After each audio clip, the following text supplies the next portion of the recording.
Hello दोस्तों, तो कैसे हम सॉल्व करने वाले हैं half yearly maths paper class 9th कि अगर आप हिंदी मीडियम के स्टूडेंट हो और आपके हाफ ईयरली एग्जाम्स आने वाले हैं तो आपके लिए ज़रूरी है कि आप एक half yearly exam paper solve करें ताकि आपकी अच्छे से प्रैक्टिस हो पाए। जिसका ये एक 2022 टू 23 का ये एग्ज़ाम पेपर है। इसको सॉल्व करके आप अच्छे से अपनी प्रैक्टिस कर सकते हो।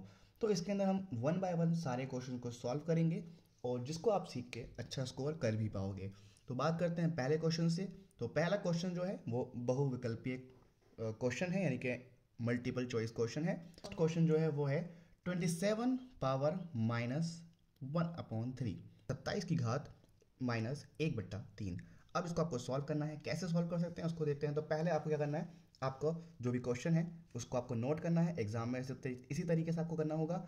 और उसके बाद जो आपका नंबर है इसके आपको फैक्टर्स यानी कि गुणनखंड निकाल देने हैं। तो 27 के फैक्टर्स कैसे क्या होते हैं हम यहाँ पर फाइंड कर सकते हैं। तो 27 का आप क्या करते हैं, फैक्टर निकालेंगे। 3 के पहाड़े में आता है तो 3 3 27, फिर 3 3 9, ऐसे करके ये इसके गुणनखंड निकल आएंगे। और इसको आप कुछ इस तरीके से लिख देंगे, 3 × 3 × 3, और पावर क्या हो जाएगी इसकी -1/3। फिर इसके बाद आपको क्या करना है, इसको एक्सपोनेंट यानी घात के फॉर्म में लिखना है। तो कितनी बार 3 आया, 3 बार आया, तो पावर में क्या रहेगा 3 आ जाएगा और 1/3 ऐसे ही रह जाएगा। क्योंकि हम जानते हैं जब पावर के ऊपर पावर होती है तो वो आपस में कैंसिल भी हो सकती है। तो क्या बचेगा 3 पावर -1। और जब पावर -1 होती है तो उसको हम क्या करते हैं, व्युत्क्रम कर देते हैं, यानी कि उसको पलट देते हैं। तो ये 1/3 बन जाएगा। तो इसका मतलब आपका कौन सा आंसर करेक्ट है, बी ऑप्शन करेक्ट है, यानी कि खा ऑप्शन करेक्ट है। 1/3 आपका आंसर रहेगा। उसके बाद सेकंड क्वेश्चन जो है, एक समकोण त्रिभुज का एक कोण 30 डिग्री है तो दूसरा कोण कितना होगा। तो अगर हम यहाँ पर एक समकोण त्रिभुज बनाते हैं जिसके अंदर एक कोण है 30 डिग्री का और दूसरा तो समकोण होता ही है जो कि 90 डिग्री का होता है, तो आपको तीसरा पता करना है। इसका नाम रखते हैं हम ABC, और ये हमारा क्वेश्चन नंबर 2 है। इसमें आपको पता है कि त्रिभुज के कोण का योग कितना होता है। तो त्रिभुज के कोणों का योग कितना होता है, 180 होता है। तो अब एंगल एक हमें पता नहीं है, एंगल बी और एंगल सी, इनका सम कितना हो जाएगा, 180 हो जाएगा। जिसमें हमें पता है कि एंगल ए कितना है जो हमें नहीं पता, एंगल बी कितना है जो कि 90 है, और एंगल सी जो कि क्वेश्चन में दिया है कितना है 30 है, और इज इक्वल टू कितना हो जाएगा 180 हो जाएगा। फिर एंगल ए प्लस 90 और 30 कितना होता है 120 होता है, इज इक्वल टू 180। और 120 को हम इस साइड भेज देंगे तो यहाँ पहुँच के नेगेटिव हो जाएगा। तो एंगल ए कितना आ जाएगा 180 माइनस 120, और ये माइनस करके कितना हो जाएगा, आपका आंसर 60 हो जाएगा। यानी कि आपका दूसरा कोण कितना होगा 60। तो एक समकोण त्रिभुज का एक कोण 30 डिग्री का है तो दूसरा कोण कितने का हो जाएगा 60 डिग्री का हो जाएगा। उसके बाद है 5x⁴ plus 4x⁴ plus 7x plus 5 की घात क्या है। तो घात जो होती है, जो सबसे बड़ी पावर होती है, उसी को ही हम बहुपद की घात कहते हैं। तो सबसे बड़ी पावर कौन है इनमें, जो है 4। जो आपको 4 दिख रही है ये है सबसे बड़ी पावर। तो यही का है, क्या है, बहुपद की घात है। उसके बाद है फोर्थ क्वेश्चन कि बिंदु -7, -3 स्थित है, किस चतुर्थांश में स्थित है। तो इसको सॉल्व करने के लिए पहले आपको क्या करना है, आपको एक रफ में आपको एक चतुर्थांश बनाना है। और आपको पता है कि इसे बोलते हैं एक्स अक्ष, इसे बोलते हैं वाई अक्ष। ये पॉजिटिव होता है, ये भी पॉजिटिव होता है, तो यहाँ पर होगा पॉजिटिव पॉजिटिव। हमेशा एक्स को हम लिखते हैं पहले, ये एक्स है, यहाँ नेगेटिव है, और वाई क्या है, पॉजिटिव है। इधर बात करते हैं तो यहाँ पर x क्या है, नेगेटिव होती है, नीचे क्या होती है y नेगेटिव होती है। और इधर क्या होता है x पॉजिटिव और y नीचे है तो नेगेटिव। तो आपको साफ साफ यहाँ समझ में आ रहा है कि ऐसे कौन से पॉइंट्स हैं जो दोनों नेगेटिव होते हैं। तो वो कहाँ होते हैं, वो होते हैं तीसरे चतुर्थांश में, यानी कि तृतीय चतुर्थांश में क्या होते हैं, दोनों पॉइंट्स नेगेटिव होते हैं, यानी कि x भी और y भी नेगेटिव होता है। तो आंसर क्या होगा, आंसर होगा C, यानी कि ग, तृतीय चतुर्थांश में ये स्थित होगा क्योंकि दोनों नेगेटिव हैं। उसके बाद आपको सॉल्व करना है फिफ्थ क्वेश्चन, जो है 5√15 डिवाइडेड बाय 4√3। तो सॉल्व करके क्या आएगा अब हम देख लेते हैं। 1 मार्क्स का क्वेश्चन है लेकिन सॉल्व करना ज़रूरी है। तो 5 क्वेश्चन है ये, तो 8√15 अपॉन, क्योंकि डिवाइड में है, 4√3।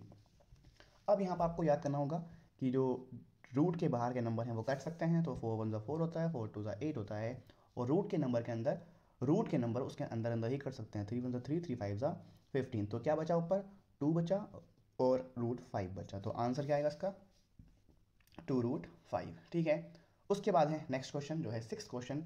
तो 6th क्वेश्चन कहता है कि बहुपद 4x⁴ plus 5x⁴ minus x² plus 6 में x का गुणांक क्या है। तो गुणांक मतलब क्या होता है, जो उस नंबर के आगे लगे होता है। किस नंबर के, यानी किस वेरिएबल के, जो कि है x²। तो x² के आगे क्या लगा है, x² के आगे लगा है -1। ठीक है, 1 शो नहीं करते हैं और माइनस है, तो आंसर क्या आएगा, -1। तो आपको ये भी समझ लेना है कि x² गुणांक क्या है यहाँ पर, -1। इसी तरीके से ये पूछ सकता था कि x³ का गुणांक क्या है। तो x³ का आगे क्या लगा है, 5, तब आंसर क्या होता, 5 होता। बट अभी इसने सिर्फ पूछा है x² का गुणांक क्या है, तो वो होगा -1। उसके बाद है नेक्स्ट क्वेश्चन जो है 7th क्वेश्चन, 4² प्लस 2² का मान ज्ञात कीजिए। तो काफ़ी इजी है, आपको बस स्क्वायर याद होना चाहिए।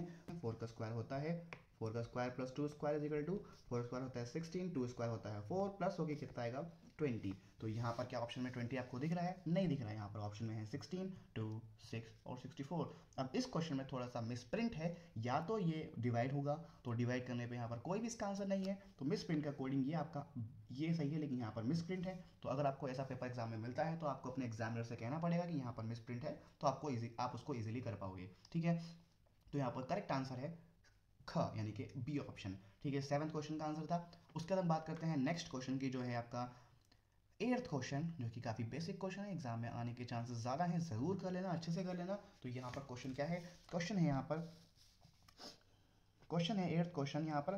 तो ये है 3 प्लस √3 3 माइनस √3। इसको सॉल्व करना है, तो क्या आंसर आएगा, यहाँ पर सिंपल सा फॉर्मूला लगेगा जो होता है a plus b and a minus b. ये क्या होता है, a² माइनस b²। a कितना मानेंगे, 3 को मानेंगे, 3² हो जाएगा, फिर माइनस b क्या है, √3, तो ये यहाँ पर √3² हो जाएगा। 3² कितना होता है 9, और √3 यानी कि स्क्वायर से रूट कैंसिल हो सकता है, तो कैंसिल भी कर देंगे, तो कितना बचेगा यहाँ पर, ओनली 3 बच जाएगा। 9 माइनस 3 कितना होता है 6, तो आंसर इज 6। तो इसका 6 आंसर करेक्ट हो जाएगा। उसके बाद है सेकंड क्वेश्चन, जिसको आपको दशमलव रूप में लिखना होगा। तो ये भी काफ़ी इजी क्वेश्चन है, जस्ट डिवाइड करना होगा, लेकिन पहले इसको चेंज करना होगा आपको एक उचित भिन्न में। तो वो क्या हो जाएगी, वो हम देखते हैं। तो सेकंड क्वेश्चन है ये, क्वेश्चन क्या है यहाँ पर, 4 होल 4 सही 1/5। इसको सॉल्व करना होगा। कैसे सॉल्व करते हैं, इसको नीचे मल्टीप्लाई करते हैं पहले, और जो ऊपर नंबर होता है उसको जोड़ के ऊपर ही लिख देते हैं। तो 4 पंजे 20, 20 और 1 21, तो ये 21/5 हो जाएगा। अब आपका काम क्या है, इसको दशमलव प्रसार में लिखने के लिए आपको भाग करना होगा। भाग कैसे करेंगे, जो ऊपर नंबर है उसको अंदर लिखेंगे, और जो बट्टे में नंबर है उसको नीचे अंदर बाहर लिखेंगे। ठीक है, अब इसको आपको भाग करना है, तो क्या होगा, 4 पंजे 20, बचा कितना 1, फिर आप 0 लेंगे तो पॉइंट लगाएंगे, और फिर 4 दूनी 10। यहाँ पर आपका आंसर आ गया, कितना आ गया दशमलव प्रसार में आंसर, तो इसका आपका आंसर आ चुका है 4.2। ठीक है, तो इस तरीके से आप आराम से सॉल्व कर सकते हैं। ये आपका 1 मार्क्स का क्वेश्चन है, आपको आसानी से 1 मार्क्स मिल जाएंगे। उसके बाद हम करते हैं थर्ड क्वेश्चन। तो थर्ड क्वेश्चन क्या कहते हैं हमसे, उसको हम रीड कर लेते हैं। थर्ड क्वेश्चन है कि 1/7 और 1/2 के बीच अपरिमेय संख्या ज्ञात करनी है। तो ये भी काफ़ी बेसिक क्वेश्चन है, काफ़ी बार एग्जाम में आ भी चुका है। और ध्यान देना, यहाँ बच्चे कंफ्यूज होते हैं कि वो सोचते हैं कि यहाँ परिमेय पूछा गया है, इस वर्ड में कंफ्यूज हो जाते हैं कि 1/7 और 1/2 के बीच में परिमेय संख्या ज्ञात करो। ये भी क्वेश्चन एग्जाम में आता है, तो ज़्यादातर बच्चे कन्फ्यूज़न में परिमेय संख्या निकाल के आ जाते हैं। तो जब एग्जाम पेपर पढ़ो तो ध्यान से पढ़ो, ताकि आप उसमें कन्फ्यूज ना हो। तो थर्ड क्वेश्चन है, थर्ड क्वेश्चन में आपको क्या करना है, परिमेय यानी कि परिमेय संख्या निकालनी है, इसका आपको ख्याल रखना है। तो 1/7 और 1/2 के बीच अपरिमेय संख्या। तो पहले क्या करो, पहले यहाँ पर 1/7 का दशमलव प्रसार निकाल लो, और फिर 1/2 का भी यहाँ पर दशमलव प्रसार निकाल लो। यहाँ हम साइड में कर लेते हैं। तो साइड में कैसे करेंगे, तो 1 अंदर 7 को रखेंगे बाहर, पॉइंट लगाएंगे यहाँ पर, 0 बढ़ाएंगे यहाँ पर, इस तरीके से 7 एकम 7, बचेगा 3, 7 फिर 0 लेंगे, 7 चौक 28 भी होता है, फिर लेंगे 2, फिर 7 दूनी 14, फिर यहाँ पर 6 बचेगा, फिर 7 7 8 56, फिर यहाँ 4 बचेगा। फिर ऐसे ही आगे बढ़ते बढ़ते यहाँ पर होगा 7 पंजे 35, फिर 5 बचेगा, और फिर होगा 7 सत्ते 49, और लास्ट में 1 बचेगा। अब इसी तरीके से रिपीट होगा, तो ऊपर लगा देंगे हम बस। तो ये हो गया 1 पॉइंट, तो ये हो गया 0.14287 का दशमलव प्रसार। उसके बाद 1/2 का दशमलव प्रसार कर लेंगे तो कितना आएगा, ये आएगा 0.5। अब 1 और अप्रॉक्सीमेटली 50 के बीच में आपको, 14 और 15 के बीच में आपको अपरिमेय संख्या निकालनी है। तो काफ़ी इजी ट्रिक है इसकी। तो अपरिमेय संख्या क्या हो जाएंगी, अपरिमेय संख्या के लिए ट्रिक ये है कि ऐसे नंबर जिनका दशमलव प्रसार क्या होता है, अशांत होता है, यानी कि रुकता नहीं है, तो उसको बोलते हैं अपरिमेय संख्या। तो इसके बीच में कोई भी नंबर ले सकते हो। तो यहाँ पर मैं नंबर ले सकता हूँ 0.202002000। तो यहाँ पर कोई एक रिपीट नंबर नहीं हो रहा है, तो ये क्या हो गई, परिमेय संख्या बन गई। आप इसके अलावा कुछ और भी ले सकते हो, जैसे चाहो तो 0.30300003, ऐसे आप कुछ भी ले सकते हो 14 और 50 के बीच में। ठीक है, मैं यहाँ पर आपको समझाने के लिए बोल रहा हूँ कि 14 और 50 के बीच में निकालना है, भले वो 1450 नहीं, वो क्या है 0.142857 और ये 0.5। ठीक है, तो इस तरीके से आप नंबर निकाल सकते हो। यहाँ पर सिर्फ क्या पूछा है, एक ही पूछा है के बीच परिमेय संख्या ज्ञात कीजिए। तो हमने यहाँ पर 2 ज्ञात करी, आपसे एक पूछा है तो एक ही करना है। जैसे आप और भी निकाल सकते हो, जितनी पूछेगा उतनी कर देना। ठीक है, तो नेक्स्ट क्वेश्चन करते हैं। तो नेक्स्ट क्वेश्चन क्या है यहाँ पर, 25a² - 9b² के गुणनखंड ज्ञात कीजिए। तो यहाँ पर आपको मिल रहा है, सिंपल सा फॉर्मूला है, क्वेश्चन इजी है, एग्जाम में कई बार आ चुका है, कर लेना। 4th क्वेश्चन है ये, 25a² - 9b²। तो पहले पता करना पड़ेगा आपको कि 25 किसका स्क्वायर होता है। 25 किसका स्क्वायर होता है, 5 का स्क्वायर होता है। तो हम लिख देंगे इस तरीके से 25a² हमने इसको होल स्क्वायर के फॉर्म में लिख दिया। उसके बाद 9 किसका स्क्वायर होता है, 3 का स्क्वायर होता है, तो हमने लिख दिया 9b²। अब यहाँ पर फॉर्मूला कौन सा लग रहा है, वो लग रहा है a² - b² फॉर्मूला लग रहा है। क्या होता है, a + b and a - b, ये होता है वो फॉर्मूला। तो a कितना है 5a, b कितना है 3b, फॉर्मूले में रखूँ आपका आंसर आ जाएगा। तो क्या हो जाएगा, ये 5a + 3b, उसके बाद 5a - 3b, तो ये आपका आंसर आ गया। इस तरीके से आप आराम से कर सकते हैं। 1 मार्क्स का क्वेश्चन है, आपको करना पड़ेगा। उसके बाद है सेकंड क्वेश्चन। नेक्स्ट क्वेश्चन जो है, एक चक्रीय चतुर्भुज के ABCD के सम्मुख कोण A और C है, और जिसमें A कितना है 70 है, तो C कितना होगा। तो पहली बात आपको पता होना चाहिए, एक चक्रीय चतुर्भुज के सम्मुख कोणों का योग कितना होता है, 180 होता है, क्योंकि एंगल A और एंगल C कितना हो जाएगा 180, क्योंकि रीजन भी लिखोगे आप यहाँ पर, चक्रीय चतुर्भुज के सम्मुख कोणों का योग,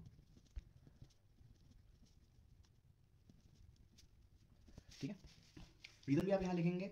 उसके बाद जिसमें हमें पता है कि A कितना है, A है 70 और C हमें नहीं पता, = 180, यहाँ भेज देंगे उसको, उधर पहुँच के हो जाएगा माइनस। तो एंगल C = 180 - 70, तो सॉल्व करने पे कितना आएगा, ये आएगा 110। तो ये आपको मिल गया है वैल्यू इसकी C की। तो ये 1 मार्क्स का क्वेश्चन है, ये भी इजीली आप आराम से कर लोगे। उसके बाद हम करते हैं नेक्स्ट क्वेश्चन जो है 6th क्वेश्चन। इसमें आपको इसका x की वैल्यू बतानी है। तो यहाँ पर आपको डायग्राम दे रखा है, तो पहले तो आप यहाँ पर डायग्राम अपनी नोटबुक के अंदर बनाएंगे।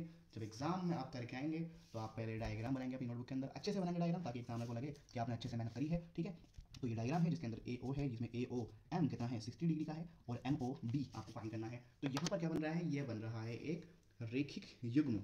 रेखिक युग्म का क्या होता है, जो एंगल एक ही लाइन पर बनते हैं। तो एक ही लाइन पर बनते हैं तो क्या हो जाएगा, एंगल का सम, एंगल सम हो जाएगा 180, यानी कि angle AOM plus angle MOB = कितना हो जाएगा 180। रीज़न क्या है, रेखिक युग्म है। ठीक है, अब जिसमें से ये वाला पार्ट कितना है 60 और ये कितना है x, तो 60 + x = 180। 60 यहाँ पहुँचे क्या हो जाएगा, माइनस का हो जाएगा, x = 180 - 60, यानी कि आपका आंसर आ गया 120। तो इस तरीके से आप सॉल्व कर सकते हो, आपको आराम से इसके भी 1 मार्क्स मिल जाएंगे। ये भी 1 मार्क्स का क्वेश्चन है, इजी क्वेश्चन है, आप प्रैक्टिस करोगे आपको भी आ जाएगा। उसके बाद हम करेंगे 7th क्वेश्चन। तो 7th क्वेश्चन है, पटरी और प्रकार की सहायता से 60 का कोण बनाइए। तो फिलहाल तो ये क्वेश्चन कट हो चुका है, यानी कि ये चैप्टर कट है, जो कि रचना का चैप्टर है। बट हो सकता है कि आपके स्कूल में ये कराया गया हो, आपके स्कूल में कट नहीं करा गया हो, फिर भी हम इसको कर लेते हैं। ठीक है, तो यहाँ क्या करना है आपको, पहले एक लाइन खींच लेनी है, अच्छे से एक लाइन ड्रॉ करो, और उस पर एक लाइन ड्रॉ करो और उसका कुछ नाम रख दो। ठीक है, नाम रखते हैं A B, और इस पॉइंट को हम सपोज करके चलते हैं। उसके बाद काम क्या होगा, हमने एक लेना है प्रकार, और प्रकार को हमने किसी भी डिस्टेंस पे एडजस्ट कर देना है, छोटी या बड़ी जैसा चाहो, लेकिन फिक्स रखना है। एक साइड पर रखते हैं आप और उसको ऐसा करके एक उसका चाप बना देते हैं, ठीक है। और जिस तरफ वो लाइन से काटता है, यानी कि इस तरफ यहाँ पर रख के आप इस जो आपने लाइन ड्रॉ करी थी उस पर काट देते हैं, तो आपको दिख रहा है कि वो लाइन इस पॉइंट पर काट रही है। अब कुछ नहीं करना है, जस्ट इस ए बिंदु को इस डॉट से मिला देना है। कोशिश करना एग्जाम में काम पेंसिल से ही करना, मैं यहाँ पर पेन से कर रहा हूँ ताकि वो आपको डार्क दिखाई दे। और लास्ट में हम लोग को कुछ ना कुछ का सी, और ये कितने का कोण है, ये है 60 का कोण, तो ये आप आराम से कर सकते हो। उसके बाद हम बात करते हैं नेक्स्ट क्वेश्चन की। तो नेक्स्ट क्वेश्चन है इसके बाद 8th क्वेश्चन जो है, एक चतुर्भुज के तीनों कोण कितने हैं, 55 है, 110 है, 80 है, तो चौथा कोण क्या होगा, ये आपको बताना है। तो एक चतुर्भुज के कोणों का योग कितना होता है, 360 होता है, ये आपको पता होना चाहिए। तो ये हम इसको कर भी लेते हैं, इजी क्वेश्चन है, काफ़ी इजी क्वेश्चन है, आराम से कर लेंगे। पहला कोण यहाँ पर हो जाएगा, एक यहाँ पर चतुर्भुज ड्रॉ कर लेते हैं जिसका पहला कोण है ए, दूसरा बी, फिर सी है और फिर डी है, ठीक है। इसके अंदर पहला कोण बोला है 55 है, दूसरा है 110, तीसरा है 80 और चौथे को हम x बोल देते हैं, ठीक है। फिर यहाँ हमें पता है कि चतुर्भुज में कोणों का योग इज इक्वल टू कितना होता है, 360 होता है। अब एंगल ए और एंगल बी और एंगल सी और एंगल डी, तीन यानी 4 कोण हैं, कितना हो गया ये, 360 हो गया। एंगल ए कितना है 55, एंगल बी कितना है 110, एंगल सी कितना है 80 और एंगल डी हमें यानी कि चौथा कोण पता करना होगा, ठीक हो गया। उसके बाद हम इन सबको जोड़ दो, 55, 110 और 80, ये कितना हो जाएगा 245 plus x is equal to 360। 245 उधर पहुँच के माइनस का, तो x is equal to 360 minus 245, और माइनस करने पर कितना आएगा, आंसर मिल जाएगा 115। तो चौथा कोण कितने का होगा, 115 का होगा। तो ये आप आराम से इस क्वेश्चन को कर सकते हो, ठीक है। और काफ़ी इजी क्वेश्चन है, ये क्वेश्चन भी 1 मार्क्स का है, तो काफ़ी इजी क्वेश्चन है। उसके बाद बात करते हैं नेक्स्ट क्वेश्चन की। तो नेक्स्ट क्वेश्चन है जो है 2x plus y is equal to 7 के दो हल निकालो। ये काफ़ी इंपॉर्टेंट क्वेश्चन है, काफ़ी बार एग्जाम में आया है और इस जैसे क्वेश्चंस आते रहते हैं। ज़रूरी नहीं कि सेम इक्वेशन ही आए, इक्वेशन चेंज हो सकती है, लेकिन इस जैसे क्वेश्चंस आपको एग्जाम में मिल जाते हैं तो ज़रूर कर लेना। तो 9th क्वेश्चन यहाँ पर आपको मिल जाता है कि आपको 2x plus y is equal to 7 के दो हल पता करने हैं।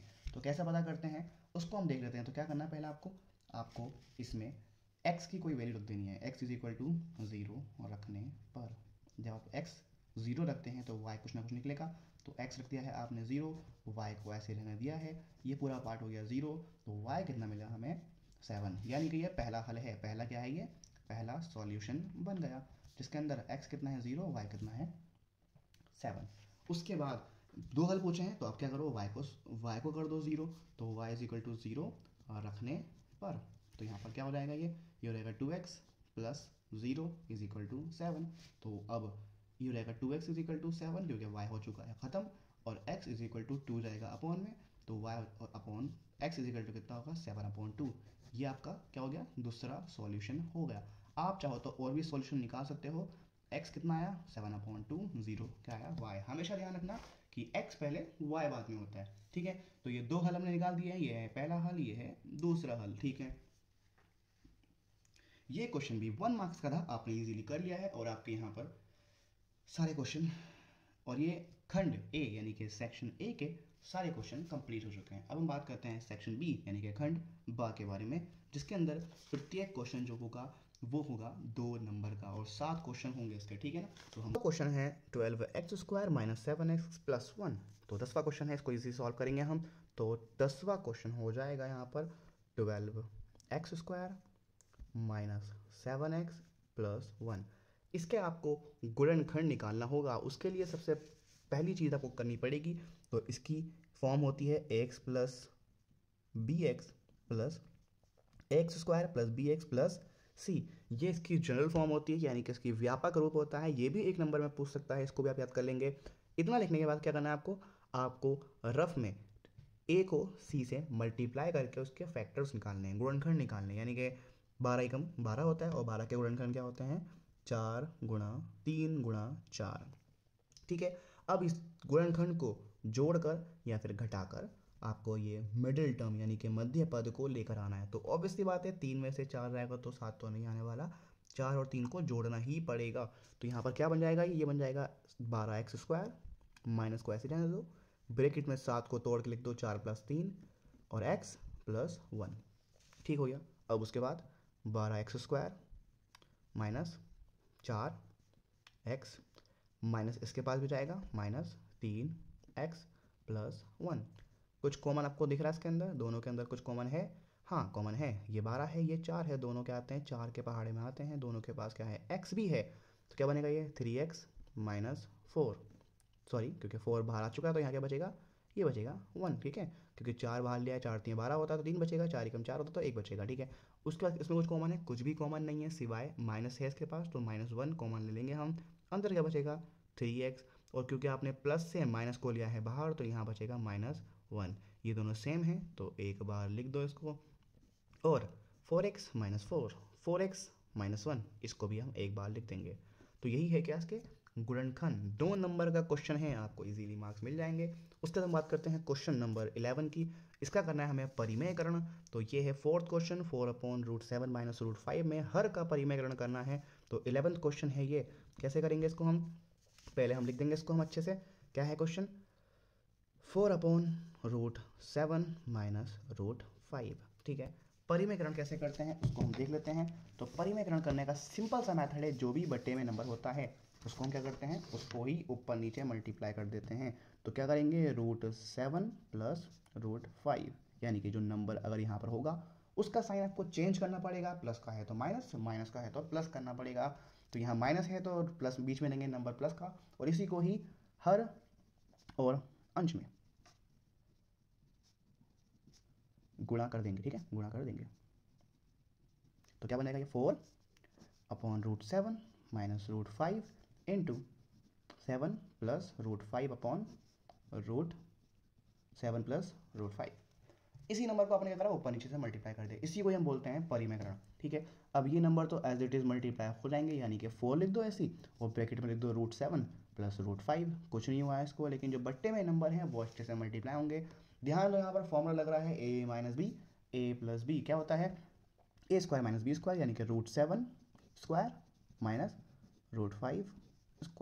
उसके बाद क्या होगा यहाँ पर, उसके बाद ऊपर तो ऐसे ही रहेगा, ऊपर कुछ चेंज नहीं होने वाला। 4√7 + √5 अपॉन, इसका क्या होगा, स्क्वायर से रूट कटेगा तो क्या बचेगा 7, माइनस स्क्वायर से रूट कटेगा क्या बचेगा 5।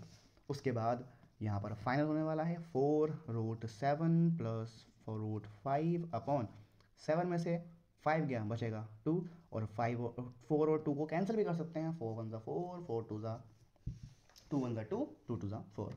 तो फाइनल फॉर्म इसकी बन के आ गई है 2√7 + √5। ये आपका फाइनल क्वेश्चन है। यहाँ पर आपने परिमेयकरण कर लिया है 2 नंबर का, ये भी। हम बात करते हैं नेक्स्ट क्वेश्चन की। तो नेक्स्ट क्वेश्चन है हमारे पास जो है बिंदु -4, -3, -2, -5, 0, 2, 0 और -3, को काटते तल पर दिखाइए। तो इसके लिए आपको ग्राफ पेपर चाहिए होगा, ग्राफ पेपर नहीं मिलेगा तो कॉपी में ही बनाना पड़ेगा। तो हम इसको बना लेते हैं जल्दी से और फिर इसको सॉल्व करते हैं। ठीक है, तो यहाँ पर एक लाइन खींचनी है, आपको ड्रॉ करनी है। ठीक है, 1 सेंटीमीटर की इस तरीके से गैपिंग कर देनी है, ऐसे ही ऊपर कर देना है गैपिंग। ठीक है, यहाँ पर भी गैपिंग कर देनी है इस तरीके से। अब पॉइंट्स के नाम दे देना है। ठीक है, तो यहाँ पर होते हैं प्लस में 1 2 3 4 5, नीचे होता है नेगेटिव में -1 -2 -3 -4 -5।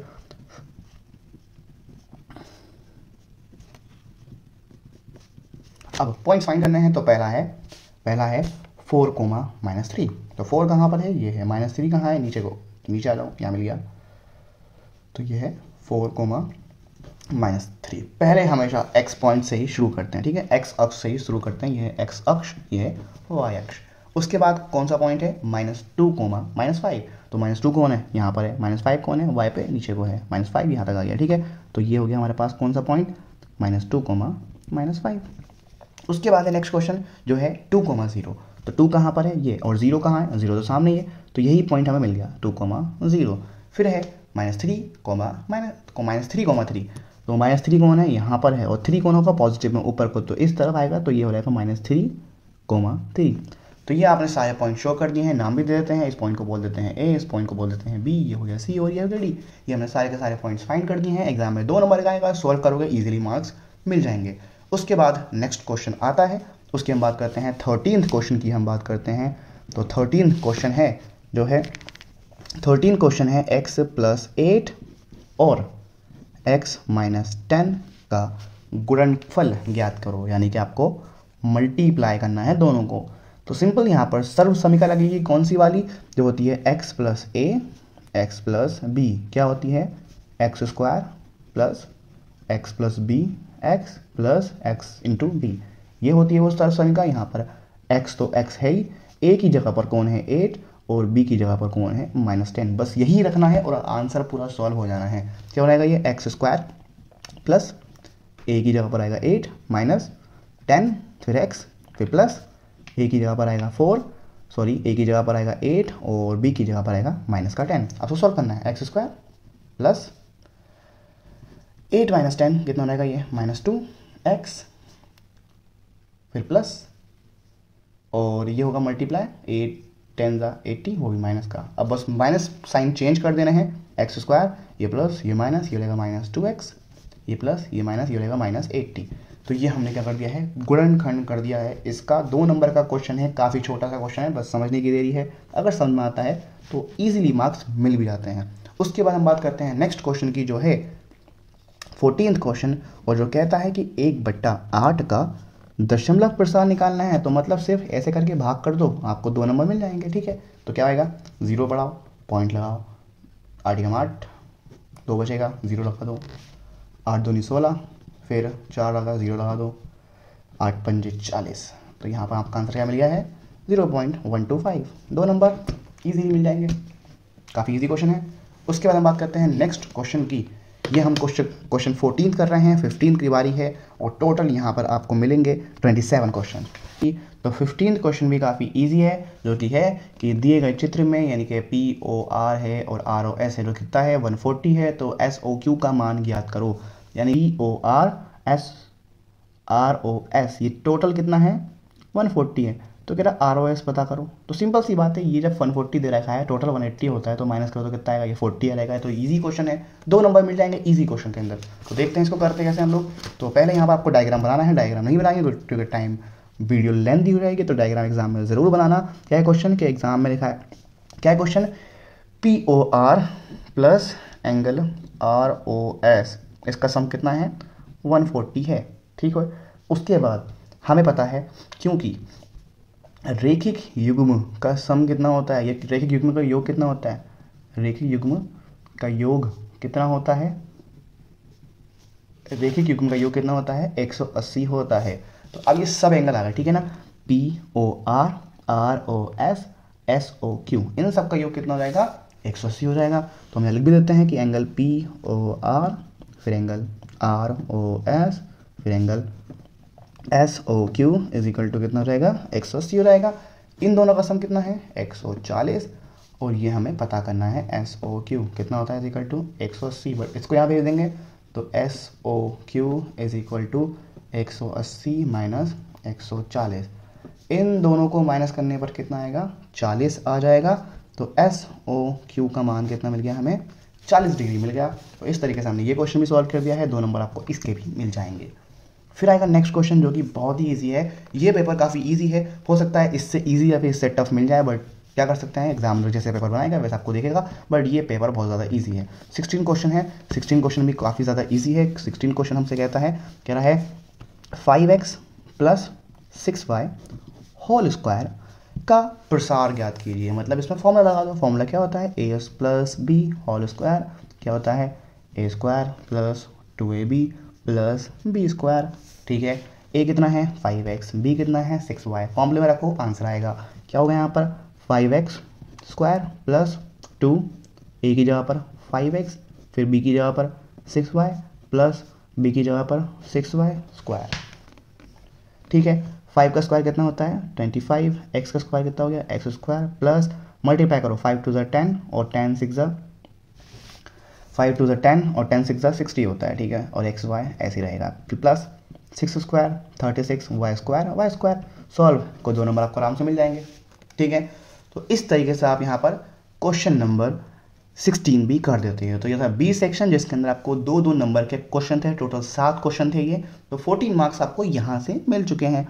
उसके बाद हम बात करते हैं खंड सी की यानी कि सेक्शन। तो 17 क्वेश्चन के अंदर बोलता है कि जांच कीजिए कि -2 और 2 बहुपद x+2 के शून्यांक हैं या नहीं। अब बहुत ही ईजी क्वेश्चन है, क्या करना है, जस्ट इसमें वैल्यू रख कर देखनी है आपको। कैसे करके करना है वो देखते हैं। 17 क्वेश्चन है यहाँ पर और px कितना दे रखा है आपको, x+2 दे रखा है, ठीक हो गया। उसके बाद आपको क्या करना है, x की जगह पर पहले -2 रखना है। इसने कहा ना पहले कि -2 और 2 को चेक करना है, तो पहले -2 रखो तो कितना आएगा, -2 + 2, आंसर कितना आ गया 0, लिखते हैं हाँ -2 x+2 का शून्यांक है, ठीक है। नेक्स्ट क्वेश्चन है px में क्या करेंगे आप, px में x की जगह पर क्या रख देंगे, 2 रख देंगे, ठीक है। तो अब क्या करेंगे, x की जगह पर रखा 2, फिर 2 है कितना आएगा 4, तो ये क्या है, नहीं 2 0 नहीं आया ना, 0 आएगा तभी हम बोलेंगे कि शून्यांक है, 0 नहीं आया 4 आया, तो क्या बोलेंगे, नहीं नहीं 2x+2 का शून्यांक नहीं है, ठीक है, शून्यांक नहीं है। तो ये कुछ भी नहीं है, इसमें आपको आराम से मार्क्स मिल जाएंगे, बहुत ही इजी क्वेश्चन है। फिर है नेक्स्ट क्वेश्चन, उसकी हम बात कर लेते हैं। कह रहा है संख्या रेखा पर रूट 3 का निर्धारण कीजिए। तो काफ़ी इजी क्वेश्चन है, बस इसके लिए आपको कंपास चाहिए होगा और स्केल चाहिए होगा। तो एक लाइन लो, एक लाइन बनाओ, स्केल से ड्रॉ करेंगे ताकि हम थोड़ा इजीली काम कर पाएँ। इंच में ड्रॉ करेंगे और इंच में ही लेकर इसके मेजरमेंट्स, इसके पॉइंट्स हम रख देंगे। तो इसको लेते हैं 0, इसको लेते हैं 1, इसको लेते हैं 2, इतने काफ़ी है, हमारे जल्दी कर सकते हैं, नो प्रॉब्लम। उसके बाद क्या करना है, उसके बाद सिंपल सा है कि आपको 1 से 1 इंच की लाइन एक 90 डिग्री पर ड्रॉ कर देंगे, ठीक है। तो आपको एग्जैक्ट 90 डिग्री पर करनी होगी और 1 इंच की करनी होगी, ठीक है। देखते हैं यहाँ पर कितना आ रहा है, एग्जैक्ट करनी होगी, मेजरमेंट में कम बढ़ती नहीं होना चाहिए, ठीक है। उसके बाद आपको क्या करना है, इसको मिला देना है 0 से, ठीक है, इसको मिला देना है 0 से, ठीक है। तो ये जो बना है ये √2 का बना है, बट हमें √3 चाहिए, तो एक और पॉइंट लेंगे, इससे डायरेक्ट 90 डिग्री पे लेंगे और 1 इंच का ही लेंगे, ठीक है। 90 डिग्री ध्यान रखना, 90 डिग्री होना चाहिए, कम बढ़ती होगा तो आंसर रॉन्ग आएगा। अब इसको मिला देंगे किससे, हम इसको मिला देंगे हम अगेन 0 से, और कंपास लेंगे और कंपास से मेजरमेंट करेंगे यहाँ से लेकर यहाँ तक की, और इसको हम नीचे ड्रॉ कर देंगे। जिस पॉइंट पे वो जाके टच करा है यही पॉइंट क्या है, √3 है। नाम दे सकते हैं, ये है OABC। इस तरीके से आपने √3 को शो कर दिया है संख्या रेखा पर, ठीक है। तो इसके आपको 3 नंबर, इसके आपको आराम से मार्क्स मिल जाएंगे। अब नेक्स्ट क्वेश्चन की बात करते हैं, जो है दर्शाइए कि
बात करते हैं 20th क्वेश्चन की। तो 20 वाला क्वेश्चन जो है वो है, वो कहता है कि 1 + 7 107 × 103 का गुणनखंड करना है आपको, गुणनफल करना है बिना सीधे गुणनखंड किए, तो ये कितना हो जाएगा, इसको करेंगे हम तोड़ देंगे, 100 + 7 हो जाएगा और ये हो जाएगा 100 + 3।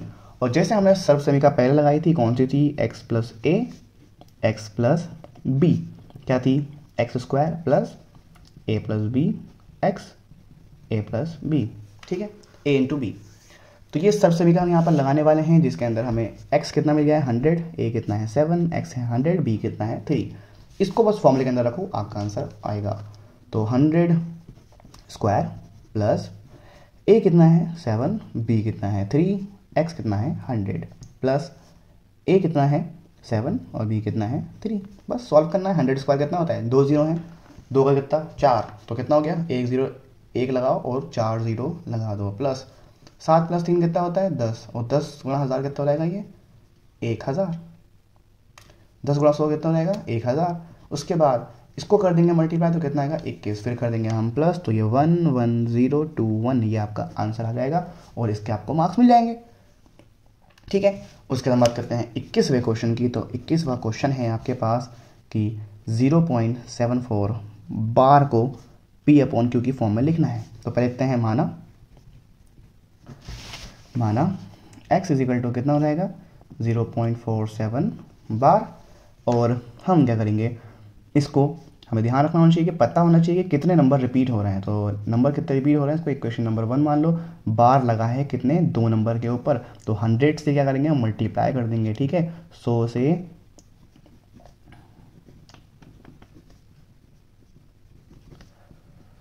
से गुणा करने पर, तो यहाँ पर हो जाएगा ये 100x = पॉइंट आगे जाएगा, तो ये रहेगा 47.47 बार। इक्वेशन नंबर हो जाएगा ये 2।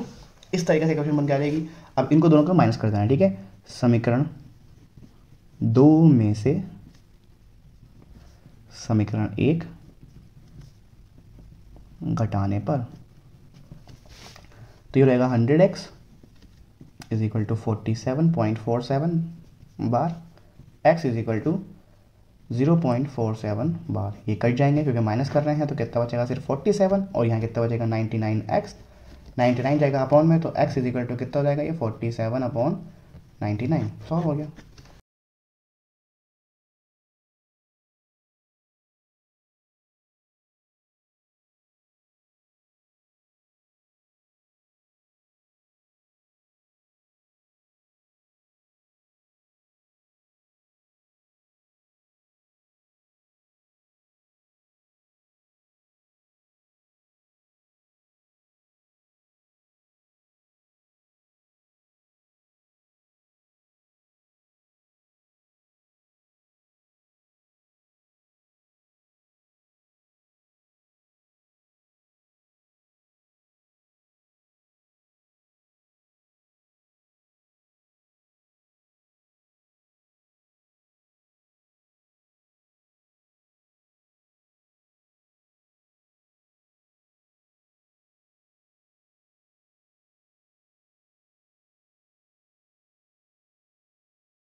अब हम करते हैं क्वेश्चन नंबर 23, जो कि बहुत ही इजी क्वेश्चन है, तो काफ़ी आसान है, बस आपको फॉर्मूला पता होना चाहिए।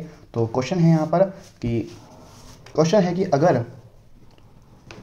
अगर x + y + z = 0 हो तो प्रूफ करो कि x³ + y³ + z³ = 3xy होता है। तो पहले आपको फॉर्मूला यहाँ पता होना चाहिए, क्योंकि x³ + y³ + z³ + 3xy, sorry यहाँ पर होता है माइनस z = क्या होता है फॉर्मूला हो जाता है ये x plus y plus z, फिर x square plus y square plus z square minus x y minus y z minus z x, ये होता है फॉर्मूला। ये आपको याद हो जाना चाहिए, ठीक है।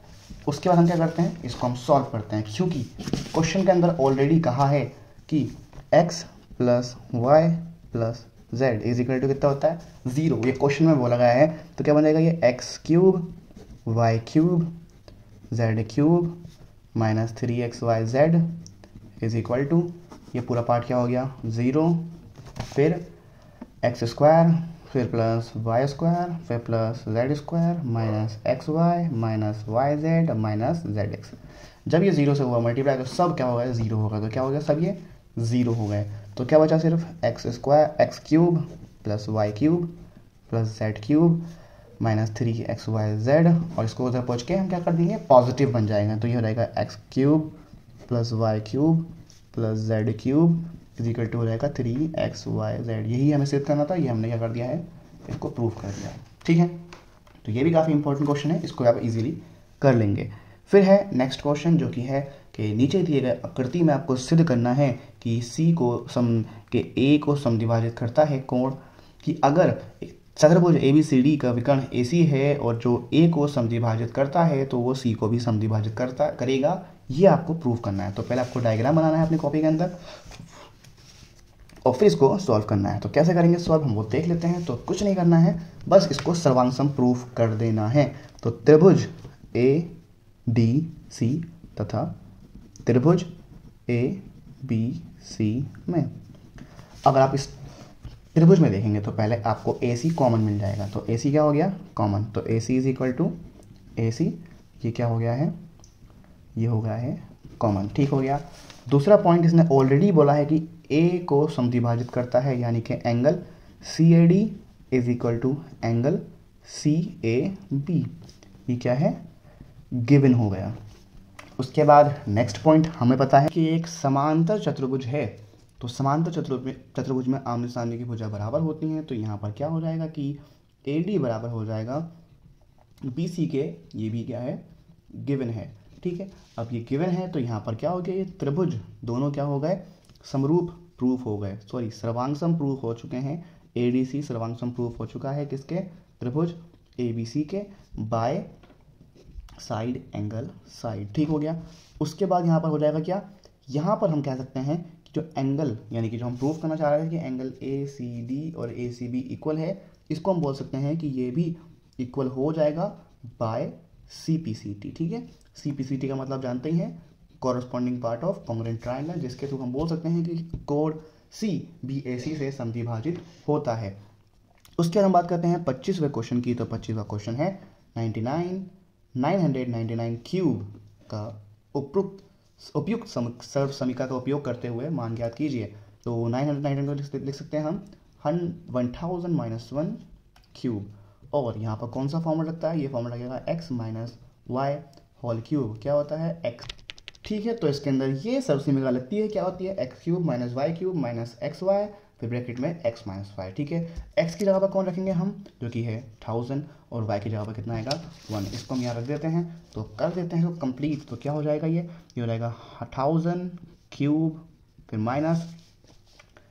माइनस वाई क्यूब आता है यानी कि 1 क्यूब फिर माइनस 3 इंटू 1000 इंटू फिर कितना आएगा 1, फिर हो जाएगा 1000 माइनस 1। तो ये है मेन फॉर्मूला जिसको हमें अप्लाई करना है और इसके थ्रू हमारा पूरा क्वेश्चन सॉल्व हो जाएगा। कि सिंपल क्वेश्चन है, कितना है यहाँ पर 3 और 3 का क्यूब कितना होता है 9, यहाँ पर कितना है 3 और 3 को जब 3 से करते हैं मल्टीप्लाई तो कितना होता है 9, यानी कि ये 9 जीरोज हो जाएंगे। तो 1 0 0 0 ऐसे ही 9 0 कर दो, ठीक है। -1 का क्यूब तो 1 ही होता है माइनस, इसको मल्टीप्लाई करेंगे 3 इंटू 1000 कितना हो जाएगा, ये 3000 हो जाएगा इज इक्वल टू ब्रैकेट में करेंगे इसको माइनस कितना हो जाएगा, ये 999 ये हो जाएगा। इसको हमें सॉल्व करना है। तो आपका सॉल्व करने के बाद 997002999, तो ये आपका एग्जैक्ट आंसर आएगा। सॉल्व करने में बहुत टाइम लगेगा आपको इसको, तो और तभी इसके मार्क्स आपको मिलेंगे, तभी ये बड़ा मार्क्स का क्वेश्चन है भी।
उसके बाद हम बात करते हैं लास्ट क्वेश्चन की। तो लास्ट क्वेश्चन है 8x³ प्लस वाई क्यूब के 8x³ प्लस वाई क्यूब के गुणनखंड ज्ञात करने हैं। तो 27 क्वेश्चन है 8x³ प्लस वाई क्यूब। तो 8 किसका क्यूब होता है, वो होता है 2 का क्यूब होता है, और y तो y ही है। फॉर्मूला क्या होता है, x³ plus y cube. Formula होता है इसका x² minus XY plus y²। तो ये इसका फॉर्मूला होता है तो फॉर्मूला होता है x³ plus y cube is equal to x plus y x² minus XY plus y²। Just कुछ नहीं करना है, इसकी वैल्यूज इसमें रख देंगे। x कितना है 2x, y तो y ऑलरेडी है, तो ये बन जाएगा आपका फाइनल फॉर्मूला कितना 2x प्लस वाई, उसके बाद 2x² माइनस 2x y फिर प्लस y²। ये हो जाएगा 2x प्लस वाई, ठीक है। 2x² क्या तो रहेगा, ये 4x² हो जाएगा, फिर माइनस ये हो जाएगा 2x प्लस y²। तो ये आपका फाइनल आंसर आ जाएगा, ठीक है।